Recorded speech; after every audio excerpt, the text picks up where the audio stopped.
मी करंगावाड आज तुम्हाला आमच्या नारंगी गावाचा विकास दाखवतो, ज्याच्याबद्दल कोण काय बोलत नाही. किती लोकांना युट्यूबरला सांगितलं, पत्रकार लोकांना सांगितलं, नगरपालिकेच्या अधिकाऱ्यांना सांगितलं, कंप्लेंट केली, तरी ह्या गोष्टीवर कोण लक्ष नाही देत. ही गोष्ट योग्य आहे की अयोग्य आहे हे जरा मला सांगा. तुम्ही तुमच्या मनाला पटते का सांगा. हे आमच्या गावाचं गटार आहे.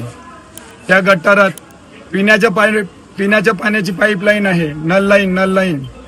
त्याच्या बाजूला बघा काय आहे, जे आपल्या भाषेत सांगायचं त्याच्या भाषेत काय आहे, गू आहे. गू म्हणजे हाच पाणी या नल लाईन मध्ये जातो. आमच्या गावातली लोक काय खातात, गू खातात. काय पितात, मूत पितात. हा, मग याचं कोण जाब नाही विचारत.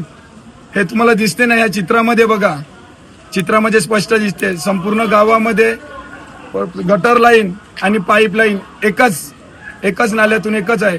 हे योग्य आहे का?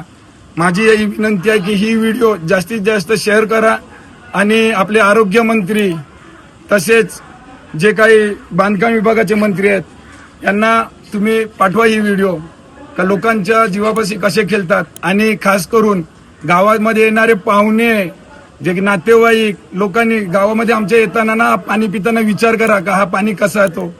ज्यावेळी नल पाईपलाईन सोडला जातो पाणी, तेव्हा तो प्रेशरने बाहेर जातो, पण जेव्हा कॉक बंद होता तेव्हा हाच पाणी रिटर्न त्या पाईपामध्ये जातो. म्हणजे गू जातो, मूत जातो. म्हणून परत सांगतो का याच्या मागे काय उद्देश आहे. तुम हमें वोट दो, हम तुम्हें गू देंगे.